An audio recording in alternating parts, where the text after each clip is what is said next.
오늘은 실망에서 소망으로, 낯선 자에서 메시아로라는 제목으로 말씀을 나누도록 하겠습니다. 예수 그리스도의 탄생, 그러니까 성육신이죠. 탄생과 죽음, 그리고 부활은 이 온 우주를 진동시킨 정말 신비스러운 사건입니다. 왜냐하면 천지 만물을 창조하신 하나님께서 인간의 육신을 입고 오셔서, 그리고 오신 것뿐만 아니라 죄로 인한 죽음을 맛보시고 거기서 끝나는 것이 아니라 부활하셨기 때문입니다. 이 세 가지 중에서도 부활은 가장 핵심적인 사건입니다. 왜냐하면 부활을 근거로 교회가 세워졌고 기독교 역사가 시작되었기 때문입니다. 그러나 무엇보다도 개인적으로 우리들에게 부활은 죄와 사망에 대한 승리이고, 내가 하나님의 자녀로서 영원한 삶과 그분의 나라를 경험할 수 있는 소망을 갖게 하기 때문입니다. 이러한 예수님의 부활은 독특합니다. 다른 종교들에서도 종교적인 어떠한 계명, 윤리에 대한 체계죠. 계명과 또한 죽어서 천당 혹은 극락, 좋은 곳이라는 내세의 개념, 그리고 경전들을 보유하고 있습니다. 그런데 기독교만이 특이한 게 뭐냐면 신이, 그러니까 하나님이 인간이 되어서 글자 그대로 인간을 위해서 죽고, 그리고 권능과 영광 가운데 자기 교회를 영원히 다스리기 위해 부활하셨다는 개념이 있습니다. 이건 기독교에만 있습니다. 자, 이러한 예수님의 부활은 예수님께서 십자가에 돌아가시고 나셔서 부활하시고 40일 동안 이 땅에 거하시면서 자신이 부활했다는 것을 여러 사람들에게 다양한 방법으로 보여주셨습니다. 그래서 이 복음서에는 총 11번에 걸쳐서 자신을 따르는 자들에게 예수님이 나타나심을 묘사합니다. 그리고 오늘 이 본문은 그 중에서도 네 번째 나타나심입니다. 네 번째 나타나심. 그리고 이 엠마오로 가는 두 제자라고 일컬어지는 이 본문은 누가복음에만 유일하게 상세하게 기록되어 있습니다. 물론 마가복음 16장에도 이 엠마오로 가는 두 제자의 이야기가 기록되어 있지만 그곳에는 굉장히 간략하게 기록되어 있습니다. 마가복음 16장 12절에서 13절에는 이렇게 말씀하고 있습니다. 그 후에 그들 중 두 사람이 걸어서 시골로 갈 때에 예수께서 다른 모양으로 그들에게 나타나시니 두 사람이 가서 남은 제자들에게 알리었으되 역시 믿지 아니하니라. 이렇게 짧게 묘사합니다. 그런데 오늘은 본문은 13절부터 35절까지 굉장히 길게 묘사하고 있죠. 엠마오라는 뜻은요, 따뜻한 우물이라는 뜻입니다. 예루살렘으로부터 약 11km 정도 떨어진 곳에 위치하고 있습니다. 우리 성경에는 25리 정도 된다라고 기록하고 있는데 이 엠마오가 어디인지는 정확하게 알 수가 없습니다.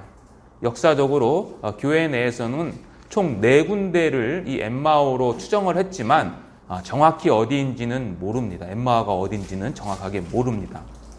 엠마오가 어디인지 모르는 것처럼 이 두 명의 제자들의 정체도 정확하게 알 수가 없습니다.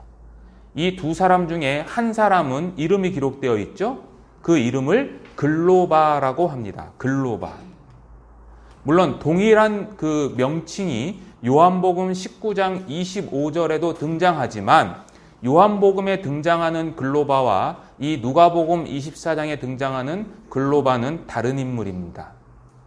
그리고 그 글로바와 함께 동행한 인물이 남자인지 여자인지 알 수가 없습니다.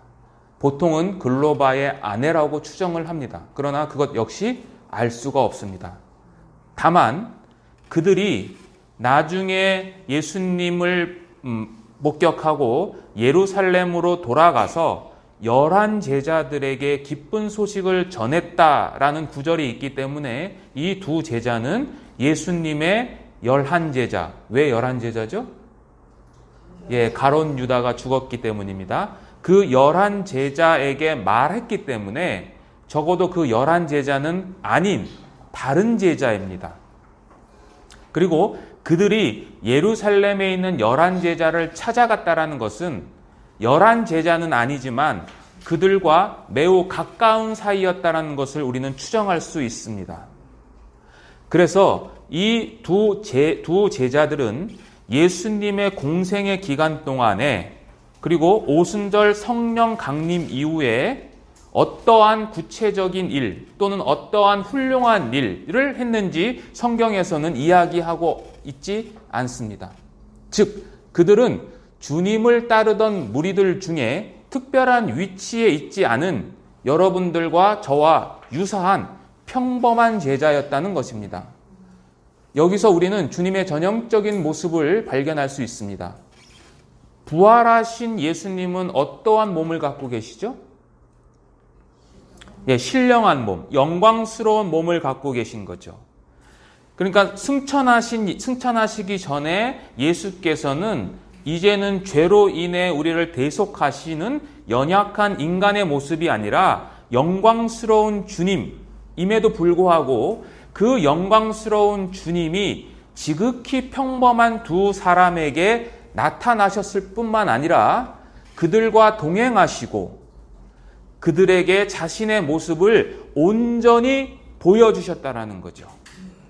다시 말해서 십자가에 달리셨다가 부활하신 영광스러운 주님은 십자가 전이나 십자가 이후나 아무런 변함이 없었다라는 것입니다. 따라서 오늘날 우리들, 평범한 우리들에게도 예수님은 우리에게 동일하게 나타나실 거고 우리도 그 엠마오로 가던 두 제자처럼 예수님의 말씀에 우리는 반응할 수 있고 그들의 경험을 공감하고 참여할 수 있다는 겁니다. 사실 예수님의 12 제자들도 그 당시 사회적 기준으로 볼 때는 평범한 자들이었죠. 그들 중 누구도 사회적으로 또는 종교적으로 높은 위치에 있지 않았고 그들은 전부 다 갈릴리 출신이었습니다. 갈릴리 출신이라는 것은 시골 출신이다라는 것 이외에 종교적으로는 어떠한 의미냐면 예루살렘은 하나님의 중심으로 움직이는 사회이기 때문에 그들에게 중심지는 어디예요? 예루살렘입니다. 성전이 있는 그 예루살렘. 그러니까 이 12 제자들은 영적 중심지로부터 소외된 곳에 살고 있었던 오늘날로 말하면 그냥 소시민들입니다. 그러나 그들을 통해서 하나님께서 역사하셨잖아요. 따라서 중요한 것은 내가 누구인가, 내 위치가 무엇인가가 중요한 게 아니고 하나님께서 그런 나를 선택하셨고 그러한 우리를 사용하신다는 겁니다. 중요한 건 하나님께서 하신다는 거죠. 자, 이러한 어떠한 배경적인 것을 갖고 우리가 이제 말씀을 하나하나씩 살펴보도록 하겠습니다. 첫 번째는 이 두 제자의 상태에 대해서 우리가 성경을 통해서 배워보도록 하겠습니다. 15절입니다. 15절. 그들이 서로 이야기하며 문의할 때에 예수께서 가까이 이르러 그들과 동행하시나 그들의 눈이 가리워져서 그인 줄 알아보지 못하거늘. 이 두 제자의 상태는 첫 번째는 예수님을 알아보지 못하는 영적인 맹인들이었다는 겁니다. 자, 예수님께서 부활하셔서 나타나셨어요. 자, 이들은 예수님께서 부활하시기 전에 예수님을 보았을까요? 못 봤을까요? 봤을 가능성이 굉장히 높죠. 그런데 예수님이 지금 바로 옆에 동행하고 계시는데 그를 알아보지 못했다는 거죠. 여기서 가리워졌다라는 이 헬라어는 제어하다, 막다, 억제시키다라는 뜻으로서 이것은 하나님에 의해서 인간의 시력을 넘어서는 어떠한 작동이 일어나고 있는 것을 말하는 거예요. 어떠한 작동이요. 그러니까 하나님께서 그들의 눈을 가리우신 거죠. 자, 마가복음 16장 12절에는 이 예수님을 어떠한 모양으로 나타나셨다라고 기록하냐면 다른 모양으로라고 이야기합니다. 그러니까 그들이 익히 알 수 없는 또는 가리워진 상태로 예수님에 의해서 가려졌습니다. 그래서 그들은 영적인 맹인이었어요. 그러나 이 가리워짐은 그들 스스로에 의해서도 가리워졌습니다. 왜냐하면 두 제자는 성경에 기록된, 구약 성경이죠. 그 당시에는 구약만 있었으니까 성경에 기록된 예수님에 대한 그릇된 이해를 갖고 있었기 때문입니다. 두 제자들이 예수님, 정확하게 말하면 메시아에 대한 잘못된 이해는 크게 세 가지입니다. 본문을 보면 첫 번째는 나사렛 예수 선지자, 두 번째는 이스라엘의 속량자, 세 번째는 고난 없는 영광의 메시아, 이 세 가지입니다. 그거를 하나씩 구체적으로 살펴보겠습니다. 우선 나사렛 예수 선지자라는 잘못된 오해입니다. 19절 보겠습니다. 19절 이르시되 무슨 일이냐? 이르되 나사렛 예수의 일이니 그는 하나님과 모든 백성 앞에서 말과 일에 능하신 선지자이거늘. 자, 예수님이 질문을 하셨고 두 제자는 뭐라고 이야기를 하냐면 나사렛 예수 그리고 말과 일에 능한 선지자다. 누가요? 그 십자가에 죽은 그 예수가 바로 이런 분이었다라고 이야기합니다. 나사렛은 예수님께서 자라나신 곳입니다. 예수님이 태어나신 곳은 어디죠? 베들레헴입니다. 베들레헴. 베들레헴에서 태어나셨고 그리고 나사렛에서 자라나셨습니다. 그리고 그 나사렛은 예수님께서 30세에 성령이 임하시고 공적인 사역을 출발했던 장소입니다. 그때 누가복음에 의하면 예수님께서 첫 번째로 하신 말씀이 누가복음 4장 18절에서 19절에 기록하고 있는데 예수님이 회당에 들어가셔서 이사야서 본문을 통해서 자신을 드러내시는데 뭐라고 하시냐면 누가복음 13장 33절에 보시면 자신을 선지자라고 언급합니다. 내가 선지자다. 그리고 그렇게 공생애를 시작하신 예수님은 그 이후에 여러 가지 권위 있는 가르침, 그리고 귀신을 쫓아내시고 병든 자를 고치시고 물고기 모병이어를 통해서 5,000명을 먹이시고 죽은 자를 살리심을 통해서 자신이 말씀하신 선지자의 역할을 정확하게 수행하십니다. 따라서 두 제자가 예수님은 나사렛 출신의 선지자다라고 하는 것은 옳은 겁니다. 옳은 것. 그러나 그들은 예수님을 단순히 죽은 선지자로만 이해했습니다. 죽은 선지자. 이게 무슨 의미냐면 이 본문의 원문에 보면 그 예수님이 죽었다. 나사렛 예수의 일이다. 라고 하는 이 시제가 과거거든요. 즉 이들은 부활하신 예수님에 대한 고려가 없이 예수님을 죽은 자로만 이해하고 진술한 거예요. 그러니까 쉽게 얘기하면 예수는 선지자였습니다. 그러나 그는 죽은 자입니다. 라고 묘사하는 겁니다.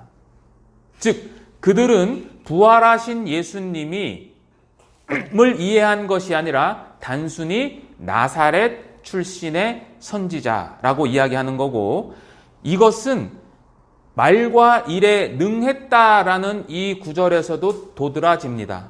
이 말과 일에 능하다라는 이 표현은 사도행전 7장 22절에 모세를 표현했던 그 표현입니다.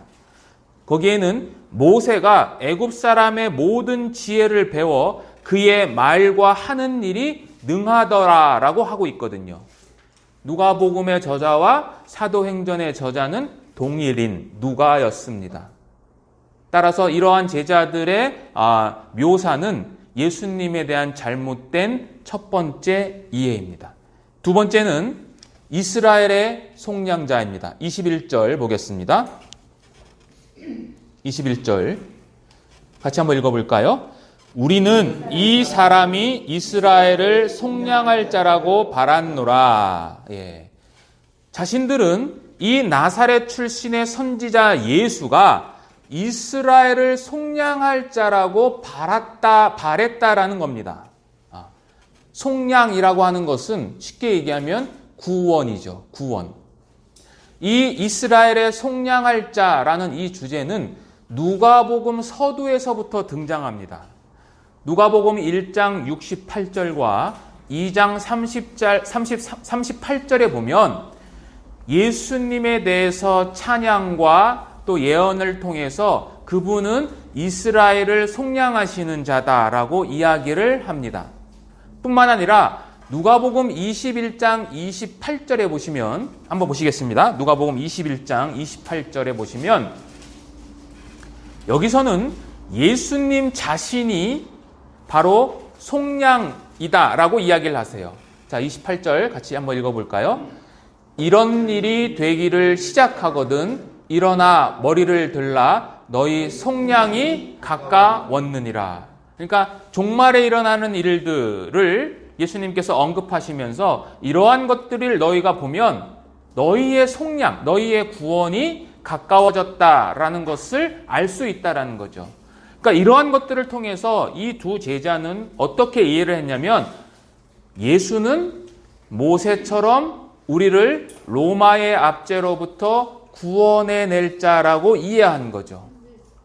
따라서 이 나사렛 예수는 그들에게 그냥 평범한 이스라엘 사람들에게는 하나님께서 여러 명의 선지자들을 보냈잖아요. 다양한 사람들의 그러한 다양한 선지자, 그러니까 또 한 명의 선지자가 아니라 모세처럼 그와 같은 선지자, 모세처럼 민족적으로, 정치적으로, 사회적으로 구원할 분으로 이해한 것입니다. 더 쉽게 얘기하면 그들은 이스라엘의 속량자를 영적인 면이 아니라 육신적인 면에서만 이해를 한 거죠. 이게 제자들의 오해였습니다.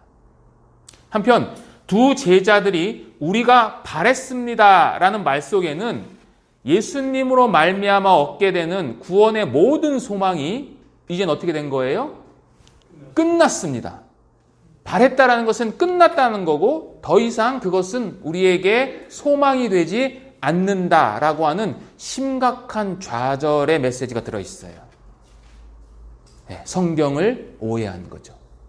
세 번째는 고난 없는 영광의 메시아로 그들은 오해했습니다. 25절, 26절 보겠습니다. 누가복음.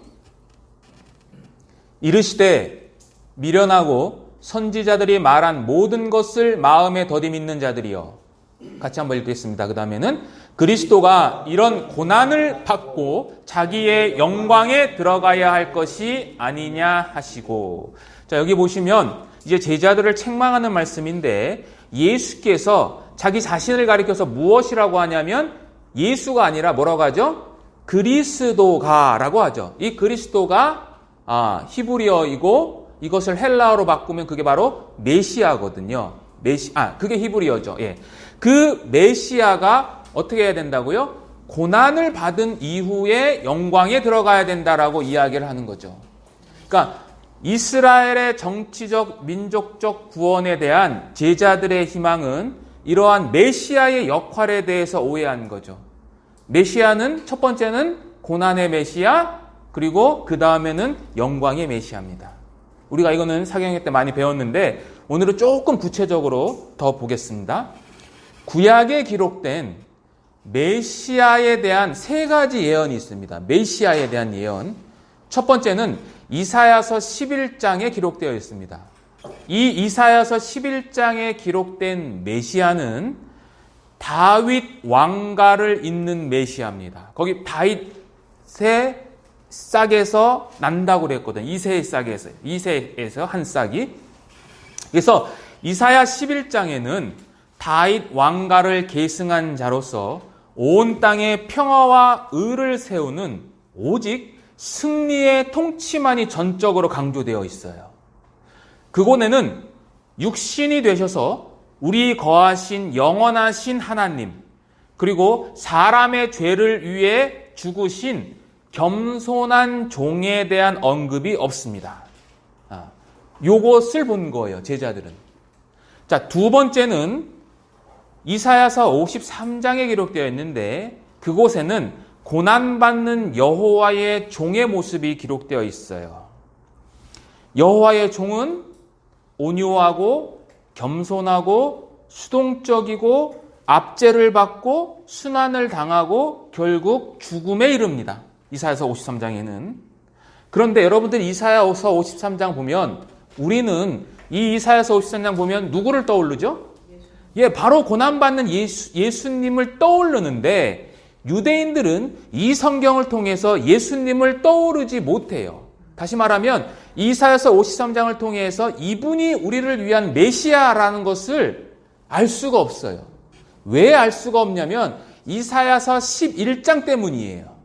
이사야서 11장에는 기름 부음이 나오고 거기에는 다윗 왕가의 후손으로서 메시아가 등장하는데 이사야서 53장에는 고난받는 종이 메시아다라는 직접적인 언급도 없고요. 기름 부음 받은 자라고 불리지도 않으며 다윗 왕가에 대한 언급도 전혀 없습니다. 따라서 1세기 유대 종교가들은 이사야서 53장에 기록된 이 고난의 종을 예수님, 다시 말해서 메시아와 연결시키지 않았어요. 그러한 영향으로 그 당시 대다수의 유대인들, 제자들을 포함하면 대다수의 유대인들은 고난받는 메시아라는 것은 굉장히 생소하고 어색한 거예요. 바로 그것을 예수님이 지적한 거예요. 메시아가 왔는데 그 메시아가 먼저 어떻게 해야 된다고요?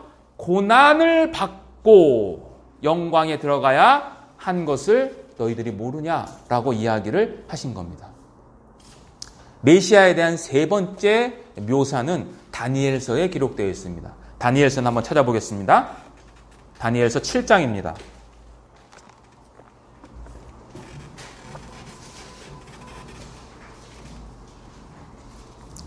구약성경 다니엘서 7장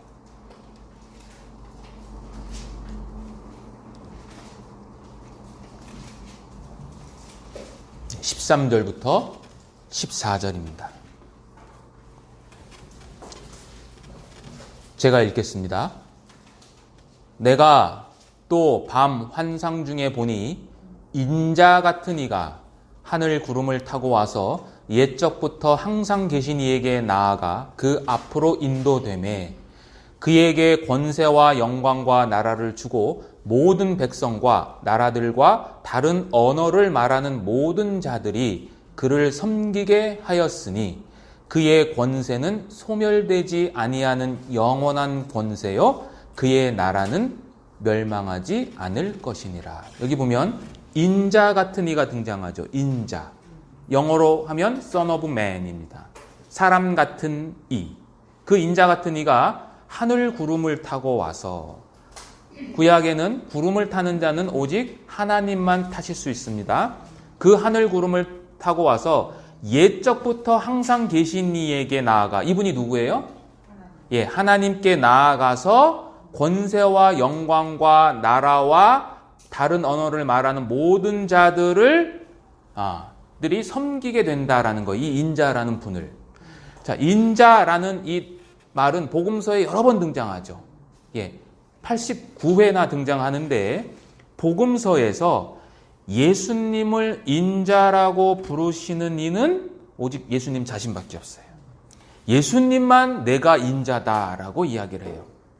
이 호칭은 여러분들이 일반적으로 생각하는 것처럼 사람의 아들, 그러니까 나는 하나님인데 사람의 아들이야 라고 자신을 겸손히 낮추는 표현이 아니에요. 이 표현은 다니엘서 7장에 기록된 그 인자, 즉 모든 권세와 영광을 가지고 하나님 면전에 계시는 초자연적이고 조금 어려운 말로 천상의 존재라는 것을 알리는 거예요. 예수님, 내가 바로 그다라는 거죠. 다니엘서 7장에 의하면 인자는 하나님께서 정하신 때에 이 땅에 오셔서 죽은 자를 살리고 악한 자들을 심판하시고 하나님의 백성을 구속하시고 그들을 모아 영원한 나라로 인도하는 자예요. 문제는 뭐냐?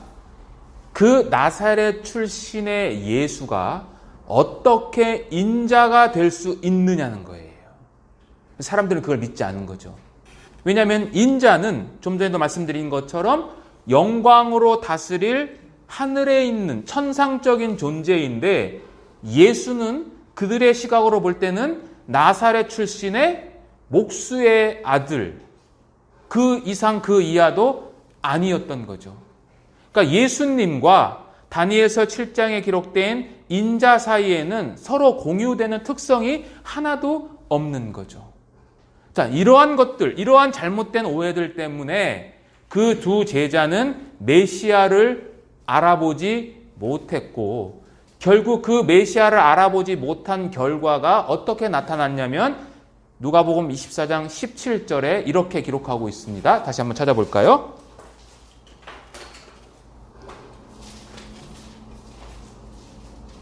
17절에 보면 예수께서 이르시되 너희가 길 가면서 서로 주고받고 하는 이야기가 무엇이냐 하시니 두 사람이 슬픈 빛을 띠고 머물러 서더라. 그들의 메시아에 대한 잘못된 이해가 그들이 결국 슬픔의 사람으로 전락해 버렸다는 거죠. 그뿐만이 아닙니다. 그들은 부활하신 예수님을 유월절에 참석했다가 고향으로 돌아가는 대다수의 순례자로만 생각을 했어요. 그리고 18절에 보면 어떻게 하냐면 18절에 읽겠습니다. 제가 그 한 사람인 글로바라 하는 자가 대답하여 이르되 당신이 예루살렘에 체류하면서도 이게 바로 순례자라는 의미거든요. 체류하면서도 요즘 거기서 된 일을 혼자만 알지 못하느냐라고 하죠. 여기 당신이 문장 맨 앞에 있잖아요. 이것은 뭐냐면 질문을 던진 예수님에 대한 두 제자의 놀라움을 반영하는 거예요. 이게 뭐냐면 당신이 순례자고 그리고 3일 전에 그 예수라는 선지자가 십자가에 죽어서 처형됐다라는 그 유명한 일을 너만 모르냐라는 거예요. 이거 예수님을 모욕하는 거거든요. 그러니까 그들은 슬픔에 빠졌을 뿐만 아니라 예수님을 모욕하는 상태로까지 나아갔다는 거죠. 뭐 때문에요? 뭘 몰라요? 성경에 대한 메시아, 그러니까 쉽게 얘기해서 성경을 정확하게 몰랐기 때문에 예수님을 모욕하고 슬픔의 사람으로 변질됐다라는 거죠. 자, 예수님은 지금 모욕을 당하시잖아요. 자, 예수님은 얼마든지 자신이 계시는 하늘에 머물러 계실 수 있습니다. 그럼에도 불구하고 그분은 성부 하나님께 순종하여서 인간의 문제에 기꺼이 개입하셨고 그 개입하심으로 말미암아 사람들에게 비웃음과 조롱과 멸시와 모욕을 겪으셨어요. 2000년 전과 마찬가지로 오늘날도 고난당하는 예수님, 고난당하는 종은 사람들의 사랑을 받지 못합니다. 고난은 신자에게 유익하죠. 그렇죠? 고난은 신자에게 믿음을 단련시키고 예수님을 따르는 증거예요. 이 고난이라는 것. 그리고 죄에 대한 징계일 수도 있고 그것은 곧 하나님께서 우리를 버리지 않았다라는 증거이며 그 다음에 이 고난은 다른 사람을 위로할 수 있는 통로가 되기 때문에 이 고난은 유익합니다. 그런데 오늘날에는 이 교회 안에서 이 고난에 대한 것들이 많이 사라졌어요. 존 메가더 목사님은 우리 기독교인들이 또는 일반인들이 성경에 있다고 당연하게 믿는 그러한 내용 중에 한 가지가 있는데 그게 뭐냐면 하나님은 당신이 행복하길 원하십니다라는 거짓말이라는 거예요. 하나님은 우리에게 행복을 원하시지 않아요. 하나님이 우리에게 요구하시는 게 뭘까요? 단 한마디로 이야기하면 데살로니가전서 4장 3절에 보면 하나님의 뜻은 이것이니 너희의 거룩함이니라 해요. 행복이 아니라고요. 너희의 거룩함이에요. 우리가 거룩해지려면 구원받은 이후에 어떻게 해야 되죠? 그냥 저절로 됩니까? 가만히 앉아있으면 우리가 변화되나요? 아니요. 우리가 죄와의 싸움을 해야 됩니다. 그리고 날마다 자기 십자가를 지는 순종을 해야 합니다. 그러므로 거룩은 고통이고 고난이에요. 그런데 그게 진짜 기쁨인 거죠. 하나님은 자기 백성에게 기쁨과 평안을 주시는 분은 맞습니다. 그러나 그 기쁨과 평안은 고난 가운데에서도 주는 내적인 기쁨이에요. 그러니까 우리의 환경은 어렵고 힘들지만 그 가운데에서 우리에게 주는 기쁨, 그 기쁨은 세상에서 말하는 기쁨과 다르고 그것은 행복과도 다르며 일시적인 것이 아니라 영원한 기쁨이에요. 그것이 달라요. 자, 두 번째, 그럼에도 불구하고 이렇게 성경을 오해했는데 그럼에도 불구하고 이들에게 실말 같은 희망이 있는데 그것이 뭐냐면 신앙을 버린 자들은 아니었다라는 겁니다. 사실 우리가 힘들고 고통에 너무 힘들면 속에 있으면 때로는 이 교회를 떠나고 신앙을 떠나고 하나님을 떠나는 경우도 있습니다. 그런데 이들은 그렇지 않았다라는 거예요. 13절 다시 보겠습니다. 13절에서 15절 제가 다시 한번 읽겠습니다.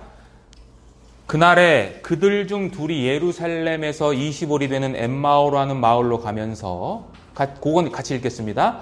이 모든 된 일을 서로 이야기하더라. 그들이 서로 이야기하며 문의할 때에 예수께서 가까이 이르러 그들과 동행하시니. 두 제자는 희망을 잃고 기쁨도 잃어버렸죠. 왜요?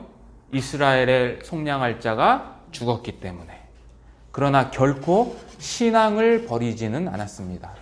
엠마오로 가면서 그들이 주고받던 대화는 모두 예수님에 관한 거예요. 왜냐하면 거기 뭐라고 그러냐면 이 모든 된 일이라고 하는 거잖아요. 그죠? 이 모든 된 일이 뭐냐? 이 모든 된 일이 뭐냐면 바로 그 앞에 그 13절 앞에 보면 그 예수님을 목격한 여인들에 대한 이야기에 그것들이 전부 다 포함되어 있습니다. 자, 24장 9절 한번 보세요. 9절에 보면 그 여자들이 예수님의 무덤에서 돌아가서 이 모든 것, 그러니까 예수님이 장사되었는데 거기에 무덤이 비었다. 그리고 우리가 천사를 만났다라고 하는 모든 것을 11사도와 그 다음에 보면 뭐라고 되어 있어요? 다른 모든 이에게 알렸다라고 하죠. 바로 이 모든 일을 이 두 제자는 이야기하면서 갔던 거예요.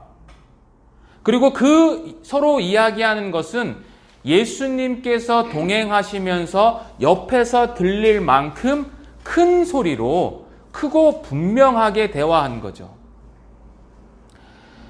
자, 신명기에 보면 유대교에서는 종교적인 문제들을 논의하는 것을 매우 가치 있게 여겼어요.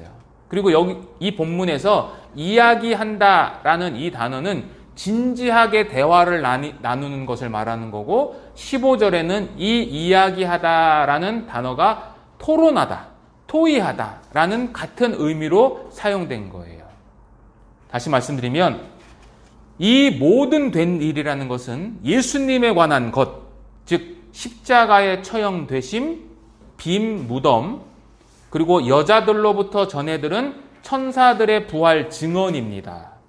그러니까 예수님에 관한 것들을 잃지 않고 계속해서 이야기하면서 갔어요. 그러나 두 제자는 부활의 증거인 빈 무덤을 들었잖아요. 그죠? 그리고 그들은 셋째 날을 이야기합니다. 21절 한번 보세요. 21절 하반절에 보면 이 일이 일어난 지가 사흘째요. 이 일이 무슨 일이에요?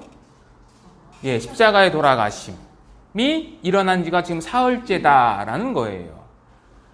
셋째 날은요, 이 구약 신약성경 누가복음에서 또는 이 사복음서에서 셋째 날은 예수님이 순환을 예고하면서 말씀했던 그 3일이에요. 누가복음 한 군데만 찾아볼까요? 18장 한번 보겠습니다.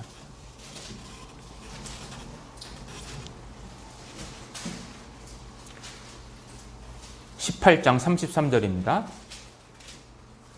그들은 채찍질하고 그를 죽일 것이나 그는 3일 만에 살아나리라.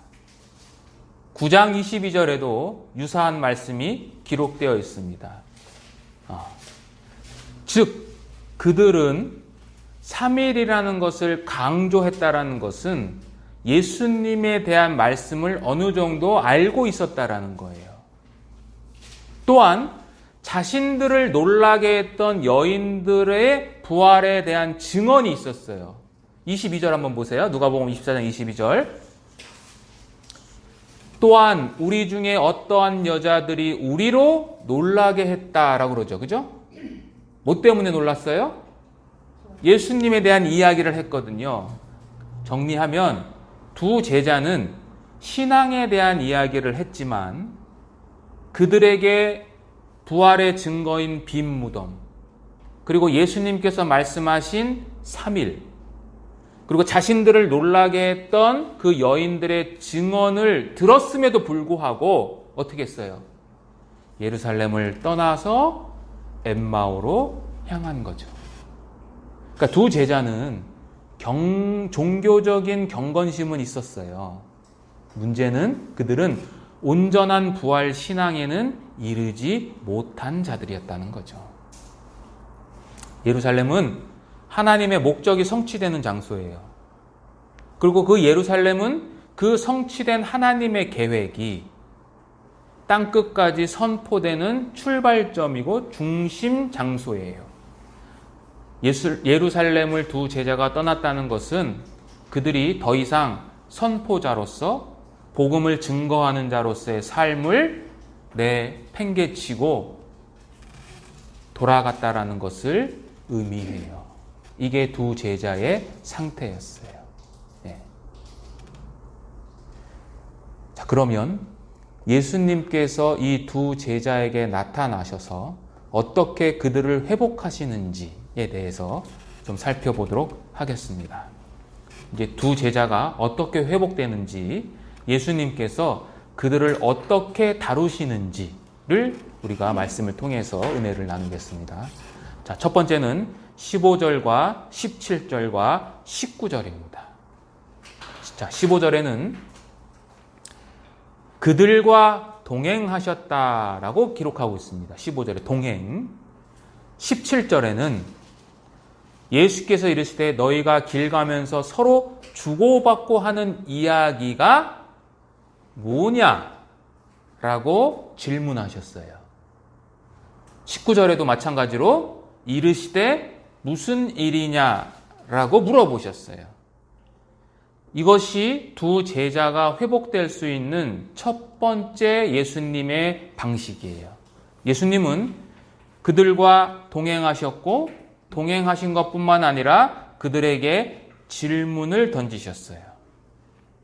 지금 이 엠마오로 가는 두 제자의 사건이 배경이 언제냐면요, 당일이에요. 당일이라는 건 뭐냐면 예수님이 부활하신 그날이에요. 그날. 예수님이 부활하신 당일에, 여러분들이 만약에 예수님이라고 생각해 보세요. 자, 내가 오늘 부활했어요. 그럼 자신의 부활을 나타나셔야 되잖아요. 그렇죠? 그럼 나타내실 때, 물론 그분이 우리와 똑같은 사람은 아니지만 웬만하면 그분을 잘 아는 자, 또는 유명한 자, 아니면 자기 식구에게 가셔야 되는데, 예수님은 그런 사람들에 간 게 아니라 그냥 잘 알려지지 않은 무명의 두 사람에게 가셔서 동행하셨다는 거예요. 그래서 저는 이것을 자비로운 동행이라고 표현한 거예요. 그리고 서로 주고받고 하고 있는 그들의 이야기. 근데 그 이야기가 성경적으로 옳은 이야기예요? 틀린 이야기예요? 잘못된 이야기를 어떻게 했어요? 끝까지 경청하시는 거예요. 여러분 같으면 어떻게 했어요? 야야 그거 아니야! 라고 했을 텐데 예수님은 그것이 아니라 계속 그 이야기를 들으셨어요. 그리고 예수님을 모욕했잖아요. 비아냥거렸잖아요. 그 비아냥거림에 대해서 기분 나빠하시지도 않고 무슨 일이냐라고 되물으셨어요. 무슨 일이냐? 이 짧은 질문이 결국 그 두 사람의 마음의 문을 열도록 하는 출발점이에요. 이건 우리가 전도할 때도 용이해요. 우리가 어떠한 사람의 마음 문을 열 때 우리가 던지는 그 말 한마디가 그 사람의 마음의 문을 열게 할 수도 있고 닫게 할 수도 있어요. 자, 예수님은 보세요. 두 제자가 지금 막 서로 토론하고 큰 소리로 하고 있는 그 대화의 주제의 주인공이시죠.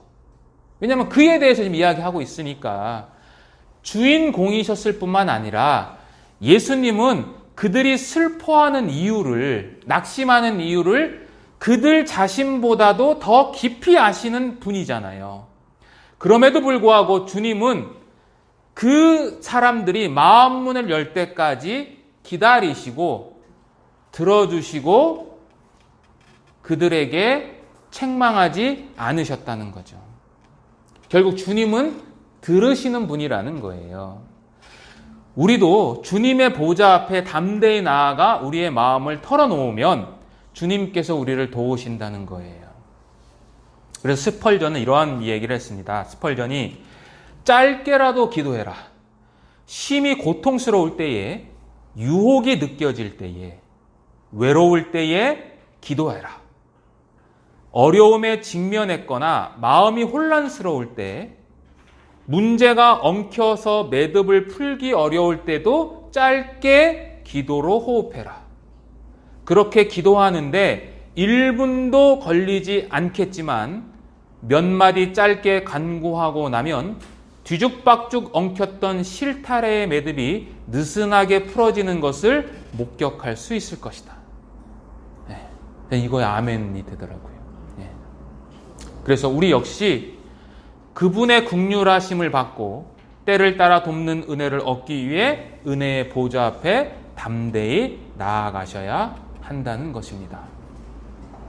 자, 예수님이 회복시키시는, 다루시는 두 번째 방식은 첫 번째 방식과는 다릅니다. 25절과 27절 보겠습니다.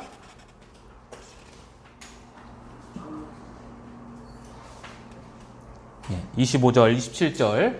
이르시되 미련하고 선지자들이 말한 모든 것을 마음에 더디밌는 자들이여 그리스도가 이런 고난을 받고 자기의 영광에 들어가야 할 것이 아니냐 하시고 이에 같이 읽겠습니다. 모세와 모든 선지자의 글로 시작하여 모든 성경에 쓴 바 자기에 관한 것을 자세히 설명하시니라. 두 번째 방식은 엄한 책망과 가르치심입니다. 예수님께서 두 제자를 꾸짖으신 것은 자신을 못 알아봤기 때문이 아니라 부활에 대한 성경을 믿지 않았기 때문이에요. 두 제자들은 분명 예수님의 십자가 처형과 빈 무덤에 관해서 들었습니다. 십자가는 죽음을 상징하죠. 빈 무덤은 부활을 상징합니다. 즉 예수님의 죽음과 부활은 구원에 필요한 두 가지 요소고 그 요소는 충분한 요소예요. 그렇게 충분한 구원에 관한 충분한 지식을 갖고 있음에도 불구하고 그들은 예수님을 알아보지 못하고 구원받지 못한 상태로 여전히 있었다는 거죠. 다시 말씀드리면 그들의 문제는 지식의 문제가 아니에요. 이해의 문제가 아니라 그들의 문제는 무엇의 문제냐면 마음의 문제예요. 마음의 문제. 그래서 그 마음의 문제를 해결하기 위해서 예수님은 구약 성경을 통해서 왜 메시아가 그리스도가 죽어야 하는지에 대해서 설명을 다시 하시는 거예요. 여기서 설명하다라고 하는 이 말은 해석하다라는 거예요. 성경을 올바르게 해석해서 알려주시는 거예요. 그래서 이 26절, 여러분들과 함께 읽은 이 26절은 고난을 받고 자기의 영광에 들어가야 할 것이 아니냐라는 이 구절은 이 누가복음 본문, 우리가 읽은 엠마오로 가는 본문에서 가장 중요한 핵심 구절이에요. 예수님께서는요, 그들에게 내가 부활한 나사렛 예수다라고 할 수 있어요, 없어요? 할 수 있어요. 그러나 그분은 그렇게 직접적으로 말씀하시지 않고 구약 성경을 통해서 간접적으로 자신을 계시하시는 거예요. 성경을 통해서. 자, 모든 성경이라고 그랬어요. 모든 선지자의 글. 즉 예수님께서는 아마도 추정하건대 창세기 3장 15절에 기록된 구속자에 관한 최초의 예언을 시작으로 해서 아브라함이 이삭을 바치는 장면, 유월절, 그 다음에 제사의식, 그리고 모세가 광야에서 들었던 놋뱀, 이사야서 53장에 기록된 고난받는 여호와의 종, 그리고 시편 22편과 69편에 기록된 예수님의 십자가 처형 당시의 예언의 말씀들을 통해서 그들을 깨우치셨을 거예요. 태초에 말씀이 계셨고 이 말씀이 하나님과 함께 계셨다라고 하잖아요. 그분이 곧 예수죠. 그러니까 이 예수는 지금 살아있는 말씀이에요. 예수 자신이요. 그 살아있는 말씀인 예수께서 기록된 말씀인 성경을 조명하고 해석하시는 거예요. 따라서 무슨 말씀이냐면 살아있는 말씀이 조명을 하실 때에만 이 기록된 말씀이 어떻게 되냐면 이것이 단순히 문서나 일반 글이나 종교 경전이 아니고 이 글이 어떻게 된다고요? 살아있는 말씀으로 변화되는 거예요.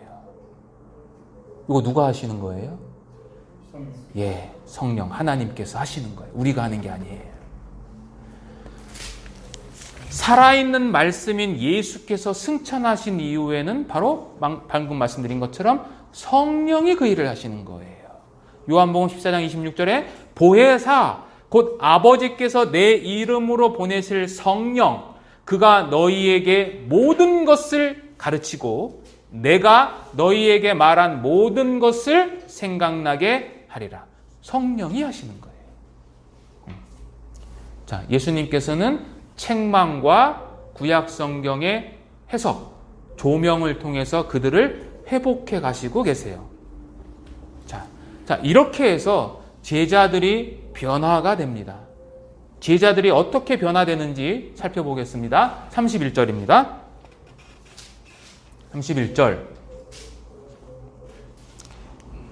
그들의 눈이 밝아져 그인 줄 알아보더니 예수는 그들에게 보이지 아니하시는지라. 첫 번째가 뭐예요? 눈이 밝아져서 이제 예수님을 발견했어요. 그런데 그 예수님이 사라지셨어요. 자, 32절 또 보겠습니다. 32절 같이 읽겠습니다. 그들이 서로 말하되 길에서 우리에게 말씀하시고 우리에게 성경을 풀어주실 때에 우리 속에서 마음이 뜨겁지 아니하더냐 하고, 두 번째 변화는 마음이 뜨거워졌어요. 뜨거운 마음이에요. 뜨거운 마음은 거룩하신 하나님의 임재의 징표예요. 그래서 누가는 사도행전에서 성령이 강림하시는 장면을 마치 불의 혀같이 갈라진다라고 이야기를 했어요. 불이 아니라 불의 혀처럼 보였다라는 거예요. 이 불, 뜨거운 마음은 회심하는 자들에게 있어서는 반드시 있습니다. 그 강도는 다 달라요. 그러나 그것은 반드시 있습니다. 예수께서 내 죄를 속하시기 위해서 십자가에 돌아가셨고 그것으로 말미암아 내 죄가 넘어가서 결국 우리가 영원히 하나님 앞에 설 수 있다. 죄로 인해서 더 이상 고민하지 않는다라는 뜨거운 경험을 합니다. 대표적인 인물이 존 웨슬리죠. 존 웨슬리가 성공의 목사로서 회심하지 못한 상태였다가 1738년 5월 24일 날 엘더스게이트 가를에 있는 한 교회 모임에서 루터의 로마서 서문을 들음으로 말미암아 그가 뜨거운 불을 받게 되는 경험을 합니다. 그래서 그는 자신의 일기에 이렇게 표현합니다. 나는 갑자기 마음이 뜨거워지는 것을 느꼈다. 그리고 나는 그리스도를 믿게 되었고 구원을 주는 분은 그리스도 한 분만이라는 것을 믿게 되었다라고 이야기합니다. 또 한 사람이 있는데 파스칼입니다. 팡세를 쓴 파스칼도 1654년 11월 23일 월요일 밤에 자기가 경험한 것을 메모에 기록을 해서 자기의 옷 외투에 넣어서 꿰매고 다녔다고 합니다. 거기에는 이렇게 기록되어 있습니다. 은혜의 해 1654년 11월 23일 월요일 밤 10시 반에서 밤 12시 사이 불 아브라함의 하나님, 이삭의 하나님, 야곱의 하나님, 철학자들과 학자들의 하나님이 아니다. 확실, 감동, 환희, 평안, 예수 그리스도의 하나님, 나의 하나님, 그리고 당신의 하나님, 당신의 하나님은 나의 하나님이 될 것이다 라고 기록했어요. 이 뜨거운 마음은 성경을 통해서 성령이 조명하실 때 우리에게 옵니다. 존 웨슬리와 파스칼이 회심했을 때 그들의 마음이 따뜻해진 것처럼 예수님의 몸이 우리를 위해 깨어졌고 그분이 우리를 구속하러 오신 분임을 볼 때 우리의 마음도 이상하리만큼 따뜻해질 것입니다. 진정한 회심은 마음에 일어나는 변화입니다. 오늘 본문에 의하면 더디 믿는 마음에서 뜨거운 마음으로의 변화입니다. 성도는 회심할 때에 뿐만 아니라 그 이후에도 불이 붙어서 살아야 합니다.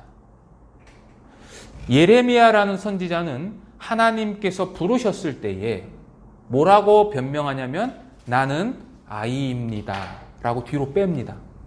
근데 그가 말씀에 붙잡혔을 때는 뭐라고 고백하냐면 내가 다시는 여호와를 선포하지 아니하며 그의 이름을 말하지 아니하리라 하면 나의 마음이 불붙는 것 같아서 골수에 사무치니 답답하여 견딜 수 없다라고 외쳤어요. 베드로나 다른 12 사도들도 마찬가지입니다. 그들은 십자가에 돌아가시기 전만 해도 핍박이 두려워서 도망치기에 급급한 자들이었는데 말씀에 사로잡히자마자 뭐라고 했냐면 사도행전 4장 20절에 보면 우리는 보고 들은 것을 말하지 아니할 수 없다라고 담대히 외쳐요. 성도는 말씀에 사로잡혀서 불이 붙어야 됩니다. 여러분들 회심 이후에 마지막으로 이 말씀을 통해서 불이 붙었던 때가 있습니까? 있다라면 그게 언제가 마지막입니까? 그 뜨거움은 하나님의 임재라고 그랬잖아요. 그 임재는 우리가 혼자 성경을 읽을 때, 그리고 우리가 함께 이렇게 예배를 드릴 때, 또 성찬식에 참여할 때, 골방에 기도 드릴 때에도 임해야 돼요. 이 뜨거움이 없으면 여러분들은 엠마오로 가던 두 제자와 별반 다름이 없습니다. 성경에 대한 지식은 아는데 마음의 변화가 없는 자들이에요. 그들의 눈이 밝아졌다라는 것은 그들이 잘해서가 아니에요. 이것은 하나님께서 그들의 눈을 밝히셨다는 거예요. 우리의 인류의 조상인 아담은 죄로 인해서 자신의 눈을 바라보는 눈은 밝아졌어요. 왜냐하면 죄를 짓자마자 뭘 발견했어요? 창세기 3장 7절에 보면 이에 그들의 눈이 밝아져 자기들의 벗은 몸을 알았다라고 하거든요. 그러니까 죄를 짓자마자 자신을 바라보는 눈은 밝아졌고 거꾸로 하나님을 바라보는 눈은 어떻게 됐어요? 닫혀졌어요. 어두워졌어요. 예수를 보지 못하는 이 두 제자도 아담의 후손이기 때문에 그 옆에서 동행하는 예수님을 알아보지 못했어요. 그런데 그 두 제자가 예수님에 의해서 성경을 통해서 마음이 열리고 그리스도의 죽음과 부활이 마음에 믿어짐으로써 굳게 닫혀있던 영적인 눈이 열려졌다는 거죠. 이것이 우리에게도 있어야 된다는 거예요. 그것이 회심뿐만 아니라 회심 이후의 모든 삶 가운데에서도. 자, 이렇게 변화됐습니다. 눈이 열렸어요. 성경을 깨닫고 눈이 열렸습니다. 이렇게 눈이 열린 자들이 어떻게 변화되냐면 두 번째는 28절과 29절, 30절, 33절, 34절, 35절인데 이걸 하나씩 살펴보도록 하겠습니다. 이거를 저는 뭐라고 했냐면 강한 결속력이 생겼다라고 묘사했습니다. 강한 결속력이 생겼어요. 이 사람들은. 자, 첫 번째 28절, 29절입니다. 그들이 가는 마을에 가까이 가매 예수는 더 가려하는 것 같이 하시니 그들이 강권하여 이르되 우리와 함께 유하사이다. 때가 저물어가고 날이 이미 기울었나이다 하니 이에 그들과 함께 유하러 들어가시니라. 그러니까 예수님께서 이렇게 성경을 풀어주시고 예수님은 어떻게 하려고 그랬냐면 그냥 자신이 가시던 길로 그냥 쭉 가려고 했는데 이 두 제자가 어떻게 했냐면 강권해서 우리와 함께 여기서 머무릅시다 라고 이야기를 하는 거예요. 지금 시간적으로도 이제 저녁이 됐고 여행하기에 적합하지 않은 시간대가 되었기 때문인 거죠. 강권함이 있었어요. 그들에게는 강권함. 변화된 이후에 강권함. 강권하다라는 것은요. 권면하다라는 말보다 의미가 훨씬 강한 것으로서 이것은 물리적인 힘을 가지고 권하는 것을 의미해요. 즉 예수님을 제가 생각할 때는 추정입니다만 아마도 예수님의 손을 붙잡고 끌고 들어간 것과 마찬가지였을 거라고 저는 생각을 합니다. 어쨌든 강권했어요. 이 강권하다라는 이 단어는 자주장사 루디아가 바울로부터 성경을 깨닫고 자기 집에 초대해서 머무르게 할 때도 이 단어를 사용하거든요. 그러니까 두 제자는 지금 아직까지는 눈이 열린 상태는 아니에요. 눈은 이따가 열리거든요. 같이 식사를 할 때. 아직까지 주님의 실체는 볼 수는 없었지만 이때는 뜨거운 마음이 지금 생겼기 때문에 그 뜨거운 마음에 의해서 신앙의 변화가 일어났고 그 신앙의 변화가 예수님을 강권해서 자기들과 함께 유하기를 원했다는 거예요. 예수님은 아직 못 봤지만 근데 우리들에게도 이게 있어야 돼요. 베드로전서 1장 한번 보겠습니다. 베드로전서 신약성경 베드로전서 1장 8절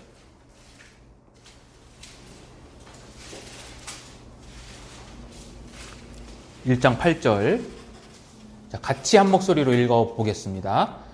예수를 너희가 보지 못하였으나 사랑하는도다. 이제도 보지 못하나 믿고 말할 수 없는 영광스러운 즐거움으로 기뻐하니 예수를 보지 못하였으나 그를 사랑한 거고 그분을 사랑함으로 말미암아 영광스러운 즐거움으로 기뻐한다. 이게 신자의 상태예요. 우리 예수님 한 번도 못 봤잖아요. 네. 꿈에서도 못 보고 볼 수 없어요, 예수님. 그러나 우리는 그분의 말씀을 통해서 마음이 뜨거워지는 것을 경험하게 되고, 그 마음이 뜨거워짐을 경험할 때 말할 수 없는 영광스러운 기쁨과 즐거움이 내 안에 차게 되는 거예요. 이 경험이 있으셔야 돼요. 자, 두 번째 변화는, 강한 결속력의 두 번째는 뭘로 알 수 있냐면 떡을 나눠주심이에요. 자, 떡을 나눠주심 30절 보겠습니다. 자, 30절 누가복음 다시 본문 돌아가겠습니다. 그들과 함께 음식 잡수실 때에 떡을 가지사 축사하시고 떼어 그들에게 주시니. 떡을 떼심은 이건 성만찬은 아닙니다. 그냥 단순한 식사예요. 교제의 식사죠. 유대인들에게 있어서 식사는 가장 친밀하고 신뢰하는 사람들 간의 교제를 말하는 거예요. 자, 그런데 지금 떡을 누가 떼시죠? 예수님이 떼세요. 원래 떡을 떼는 것은 주인이나 초대자가 떡을 떼서 주는 거예요. 근데 이 식사의 이 집의 유화자라고 초대한 사람은 누구예요? 제자들이에요? 예수님이에요? 제자들이죠. 위치가 바뀐 거예요. 위치가, 원래는 제자들이 떡을 떼서 드려야 되는데 예수님께서 자처하신 거죠. 그러니까 초대받지 않은 분이, 그러니까 초대받은 손님이 초대자가 되온 거죠. 그럼 왜 예수님께서 이렇게 하셨냐는 거죠. 왜 그러셨을까? 그 두 제자에게 내가 메시아다라는 것을 암시를 주기 위해서예요. 이게 무슨 말이냐면, 누가복음에는요 3번의 독특한 식사 기록이 있어요. 누가복음에는. 첫 번째는 누가복음 9장에 기록된 오병이어 사건이에요. 두 번째는 22장에 기록된 유월절 만찬 사건이에요.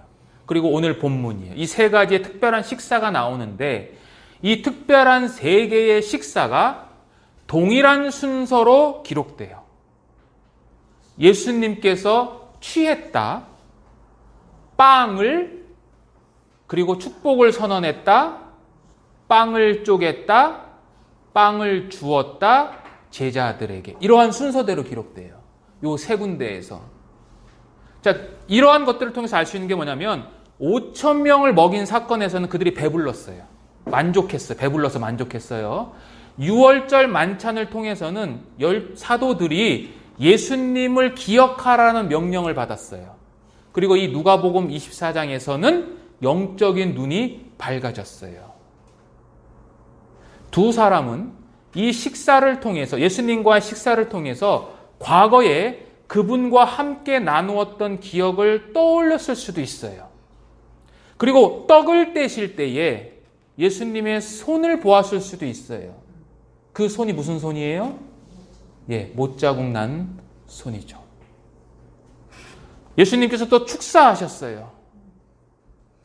그러니까 축사하시고, 아니면 못자국 난 손 때문인지는 몰라도, 뭔지는 모르겠습니다. 그러나 그러한 장면을 통해서 두 제자는 예수님을 알아봤어요.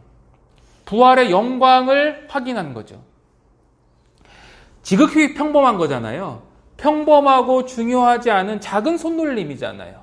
그 작은 손놀림을 통해서 그들이 주님을 발견했다는 거죠. 우리들도요, 우리 일상생활에서 별로 중요하게 생각하지 않은 것들을 통해서 하나님의 뜻을 발견할 수 있어요. 그리고 그 상황을 통해서 그분은 우리의 마음속에 내가 예수다, 내가 메시아다 라고 말씀하고 계시는 거고, 우리는 그때 마음속으로 외쳐야 돼요. 뭐라고요? 내가 주님을 만났다. 네. 자, 이렇게 변화됩니다. 떡을 떼어주심으로 교제, 친밀함, 강한 걸선력이 생겼어요. 이건 누구 때문에 생긴 거예요? 예수님으로부터 강한 걸선력이 생긴 거잖아요. 그죠? 자, 그 다음에는 33절입니다. 33절 같이 한번 읽어볼까요? 곧 그때로 일어나 예루살렘에 돌아가 보니 11 제자 및 그들과 함께한 자들이 모여있다. 예루살렘으로 돌아갔어요. 엄청난 변화예요. 왜냐하면 그들이 예수님을 집에 머물도록 강력하게 요구할 때는 이미 날이 지나고 저녁이 가까웠잖아요. 그죠? 그리고 지금 그 다음에 뭐 했어요? 같이 밥 먹었죠? 우리처럼 5분, 10분 만에 밥 먹는 게 아니니까. 그럼 밥을 다 먹은 시점에는 이미 날은 어떻게 된 거예요? 예, 완전히 캄캄해졌어요. 그 캄캄한 밤에 그들은 날이 새기를 기다리지 않고 곧 그때로 일어나서 예루살렘으로 갔어요. 그들은 머무르지 않았어요. 대낮에는 영안이 어두워서 실망에 빠져서 엠마오로 가던 그 제자들이 캄캄한 밤중에는 영안이 열려서 기쁘게 하나님의 목적이 성취되는 장소인 예루살렘으로 돌아갔다는 거예요. 이것은 무엇을 말하냐면 우리가 하나님의 말씀을 통해서 마음이 뜨겁게 되면 그 뜨거워진 마음을 통해서 예수님과의 연합을 갈망하게 되고 예수님과의 연합은 담대함과 삶의 방향 전환으로 이어져야 돼요. 뜨거운 마음이 아무런 변화를 일으키지 않아. 그냥 내 속에서 그대로 있으면 곧 사라져요. 삶의 방향 전환으로 나타나셔야 돼요. 우리 늘 얘기하잖아요. 우리는 하나님으로부터 구원받은 거룩한 백성입니다. 라고 고백하고 자랑스러워하고 기뻐하는데 내 삶은 구원받았을 때나 구원받은 지 10년이 지나나 20년이 지나나 30년이 지나나 40년이 지나나 아니면 내일 모레 주님을 만날 때까지 변화가 없어요. 우리는 뭘 신앙생활이라고 생각하면서 살아가는 거죠? 착각이에요. 착각입니다. 예수님은 그러한 제자를 원하시지 않습니다. 자, 그들이 변화된 강한 걸선력의 모습은 34절과 35절입니다. 같이 한번 또 읽어볼까요? 34절, 35절. 말하기를 주께서 과연 살아나시고 시몬에게 보이셨다 하는지라 두 사람도 길에서 된 일과 예수께서 떡을 떼심으로 자기들에게 알려지신 것을 말하더라. 예수님의 부활 목적, 복음이잖아요. 그 복음을 나누러 예루살렘으로 간 거예요. 우리로 얘기하면 그 기쁜 소식을 함께하기 위해서 교회로 간 거예요. 이 엠마오의 이야기의 지금 주인공은 누구예요? 예수님이죠. 예, 예수님이 주인공이고 그 다음에 부주인공은 누구예요? 두 제자죠. 그러면 이 문맥상 지금 예루살렘으로 돌아갔잖아요. 그럼 돌아갔으면 누가 얘기를 먼저 해야 돼요? 부활에 대한 이야기를. 제자들이 두 제자가 해야 돼요? 아니면 예루살렘 공동체에 있었던 그 11 제자들이 해야 돼요? 예?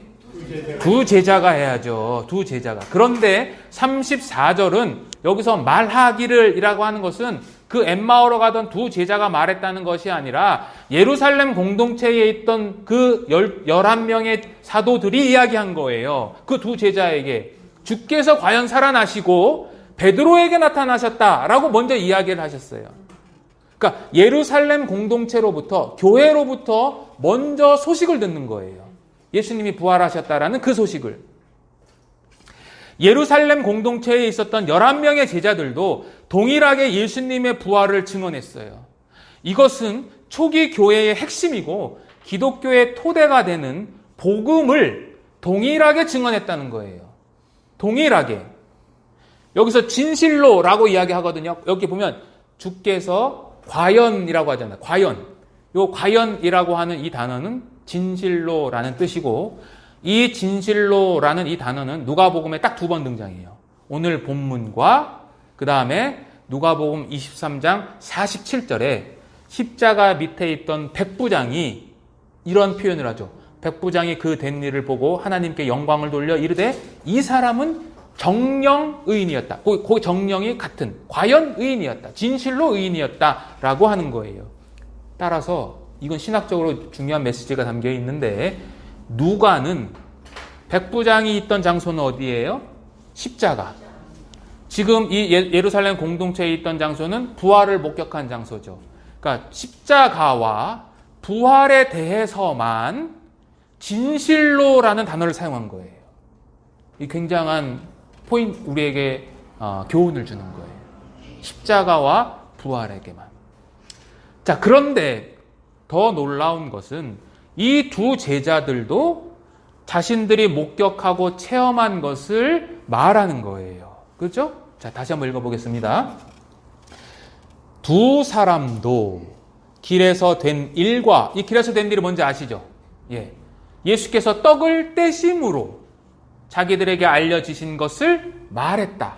그죠? 길에서는 구약 성경을 통해서 가슴이 뜨거워지는 경험, 떡을 땜으로 말미암아 영안이 열려서 예수님을 보게 된 것, 이 두 가지를 말했는데 헬라어 시제는 미완료형이기 때문에 계속해서 반복해서 연거퍼서 이야기한 거예요. 왜 계속해서 반복해서 했을까요? 기쁘니까요. 놀랍고 기쁘니까 계속해서 반복한 거죠. 자, 이건 뭐냐면, 자, 예루살렘에 있던 11 제자들, 교회죠. 그들이 갖고 있었던 예수님에 대한 증언과 이 엠마오로 가던 두 제자의 증언이 어떻다는 거예요? 같다라는 거고, 이것은 우리에게 복음은 뭐다? 동일하다. 우리가 받은 복음이나 바울이 받은 복음이나 칼빈이 받은 복음이나 다 같은 복음이다 라고 하는 거고, 그 복음을 나눌 때에 여러분들이 한번 생각을 해보세요. 내가 엠마오 두 제자가 지금 왔어요. 우리가 복음을 이야기했어요. 그들도 같은 복음을 이야기했어요. 거기서 어떠한 일이 벌어졌을 것 같아요? 예, 기쁨과 찬양과 조금 적나라한 표현으로 하면 흥분의 도가니 아니겠어요? 예. 우리가 복음을 나눌 때 거기가 기쁨의 장소가 돼요. 우리가 성경을 깨닫고 살아계신 하나님을, 살아계신 메시아를 만났다는 가장 좋은 증거는 우리가 이 흥분된 사실을 다른 사람들에게 나누려 할 때예요. 요한복음에도 보면 메시아를 만난 안드레는 기쁨에 들떠서 자기 형제였던 베드로를 찾아가서 우리가 메시아를 만났다라고 이야기하죠. 빌립 역시 메시아를 만난 이후에 친구인 나다나엘을 찾아가서 와 봐라, 우리가 메시아를 만났다라고 이야기해요. 수가성에 있던 사마리아 여인도 예수님을 만난 이후에 동네로 들어가서 와보라, 그분이다 라고 이야기를 해요. 이게 가장 좋은 증거예요. 우리가 가진 좋은 소식을 나누는 거죠. 그리고 그 나누는 첫 번째 장소가 세상이기도 하지만 교회 안에서도 있어야 돼요. 교회 안에서. 우리가 어떠한 사람이 하나님의 말씀을 뚫고 깨닫고 그 복음을 나눌 때 말하는 자도 기쁘지만 누가 더 기쁩니까? 그거를 듣는 자가 기쁘거든요. 왜요? 그 복음을 통해서 나와 동일한 복음이구나를 넘어서서 하나님이 우리와 함께 계시구나를 깨닫는 거거든요. 모든 성도들은요, 각각의 장소에서 서로 다른 방법으로 메시아를 만납니다. 우리가 메시아를 만나는 방법이 다 다르잖아요. 성경도 다 다르고. 그러나 우리가 각자가 만난 그 메시아에 대해서 나누면 우리의 예배와 친교, 교제는 지금보다 더욱 풍성해질 거예요. 그러니까 말씀하셔야 돼요. 내가 메시아를 만났다고요.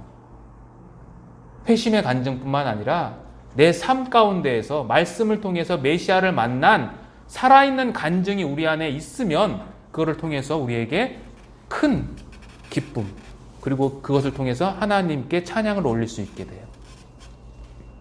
결론입니다. 엠마오로 가던 두 제자는 종교적인 열심은 있었으나 성경을 온전히 이해하지 못함으로써 부활하신 메시아를 알아보지 못했습니다.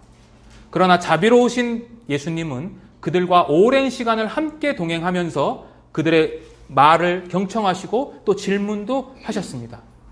그로 인해 두 제자는 예수님을 새롭게 바라보았고 그분이 가르치시는 기록된 말씀의 올바른 해석을 통해서 마음이 뜨거워졌고 그분이 떼어주는 떡을 통해서 영안이 열리는 놀라운 체험을 했습니다. 회심을 한 겁니다. 그들은 실망하며 떠났던 예루살렘으로 발길을 되돌렸고 그곳에 있는 또 다른 하나님의 공동체, 즉 교회에서도 복음을 듣고 나누기도 하면서 큰 기쁨을 맞이했습니다. 우리들도 이와 같은 신앙의 삶을 살아야 합니다. 종교적 열심이 우선이 아니라 그분의 말씀으로 인해 마음이 뜨거워지는 경험을 해야 합니다.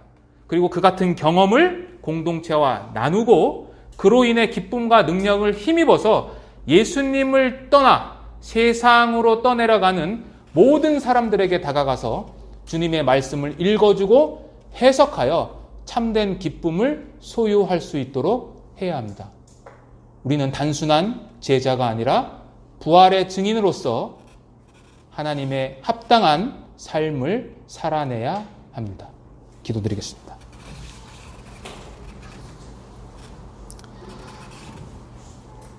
자비롭고 은혜로우신 하나님 아버지 감사합니다. 오늘 저희들이 이 누가복음 본문을 통해서 하나님의 놀라운 역사하심과 그로 인한 참된 성도의 기쁨을 우리가 살펴보았습니다. 우리들에게 말씀을 주셨습니다. 그러나 그 말씀이 우리에게는 뜨거운 불길로 작용하지 않을 때가 너무나 많습니다. 우리 모두가 다시 한번 이 하나님의 말씀으로 뜨겁게 불타오르는 생명이 있는 성도로서 다시 부활신앙을 갖도록 하나님께서 도와주시고 우리의 연약하고 나약하고 죄 많은 우리의 모든 것들을 그 불로써 태워주셔서 우리가 온전히 하나님의 사람으로 다시 한번 새로운 삶을 살 수 있도록 인도하여 주시옵소서. 혹시 우리 가운데 아직까지 이 하나님의 말씀으로 인해 마음이 뜨거워지고 변화되는 경험이 없는 분이 계시다면 오늘 이 시간 하나님께서 그 말씀을 통해서 역사하여 주셔서 하나님의 놀라운 은혜의 선물을 받게 하여 주시기를 원합니다. 이 모든 말씀 언제나 우리를 사랑하시고 동행하시는 예수님의 이름으로 감사하며 기도드렸습니다. 아멘. 네, 같이 찬양 드리겠습니다.